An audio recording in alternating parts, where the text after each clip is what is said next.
Você começou a aprender objetivismo quando você era jovem. E anos depois, você resolveu se aprofundar nisso e se juntar ao OSCE como um auditor. Então, hoje, você está no último ano dos 3 anos de curso. Então, por que você decidiu estudar no OSCE? Qual tem sido a sua experiência? Bom, só para fechar, então, o assunto anterior, eu... Então, não quer dizer que eu parei de estudar objetivismo por décadas. Eu mantive um contato ao longo dos anos. Por exemplo, quando houve o lançamento de Omnibus Parallels do Peikoff, quando saiu outros livros, eu também estava atento ao que estava sendo feito.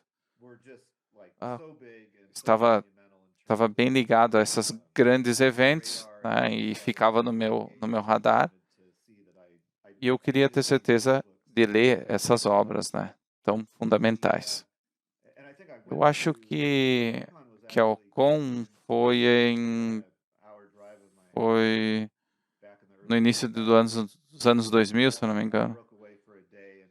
Eu consegui participar de uma delas lá no início da década de 2000, mas, de fato, quando eu resolvi mesmo me dedicar a isso, foi um momento em que os meus filhos tinham crescido, eu já tinha mais controle do meu tempo. Então, em 2018, eu estava no meu projeto de escrita do livro, esse que está mencionado ali atrás de mim, e eu queria aplicar os princípios objetivistas à minha experiência em governos locais, municipais.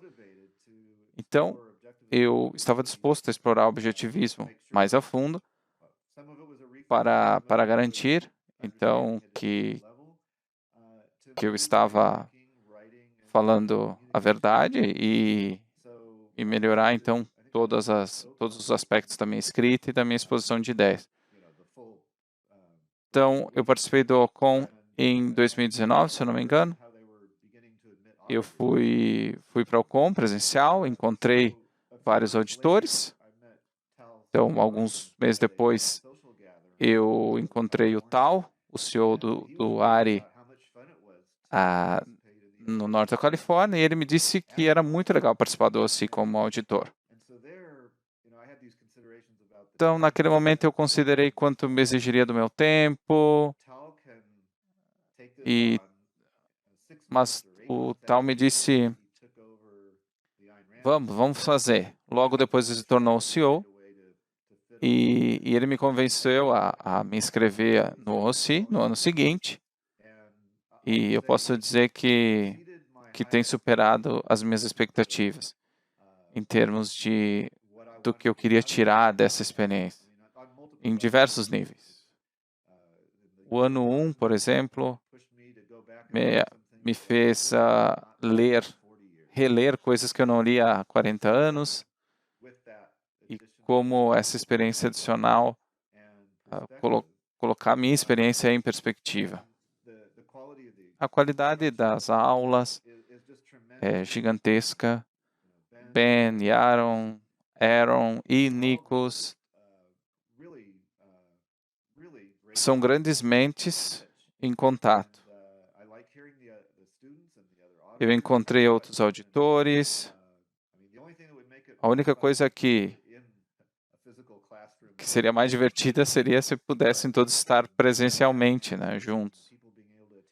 Mas como há pessoas de todos os lugares do mundo, a única opção é a versão online mesmo. Então, eu não sou um estudante, então eu não faço as tarefas, eu não ganho notas, mas eu posso ter acesso aos instrutores em horas específicas. Eu estou ansioso para participar de mais cursos como auditor, e eu quero manter isso. quero melhorar o meu pensamento, eu quero concretizar mais e mais as minhas ideias. Um dos meus objetivos no terceiro ano, eu sabia identificar se o argumento estava certo ou errado, mas eu não conseguia ir um pouco atrás, vamos dizer assim, o que está por trás desses argumentos. Uma análise epistemológica, ética. Então, isso me motiva a, a, a buscar esclarecer cada vez mais.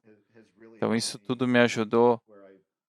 Então, eu sinto que hoje a minha habilidade de fazer isso, de dissecar essas coisas, esse é o argumento, essas são as suas premissas, essa é a sua base. Então, essa minha capacidade aumentou. Então, eu provavelmente não consigo ainda responder uma pergunta como Peikoff e Binswanger, que conseguem identificar a pergunta e reconhecer as suas premissas. Então, ser capaz de fazer isso na vida real, ao vivo, é muito difícil. Então, no ano 1 do OC, quando nós temos o seminário sobre objetivismo, nós aprendemos como pensar. Definitivamente, essa foi a minha experiência. Havia níveis de pensamento que eu não estava ciente. E, de fato, isso remete muito ao que você falou. Você lê um parágrafo e você consegue entender o argumento por trás do que o autor está dizendo, aquilo que não está escrito. E essa é uma capacidade real. Então, é tão importante ter esse tipo de ter essa ferramenta na sua caixa mental.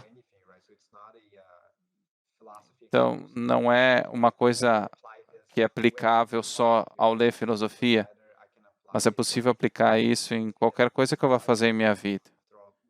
Então, quando você está falando com outras pessoas, com as suas premissas, mesmo que muitas vezes essas pessoas não saibam, não conheçam as suas premissas.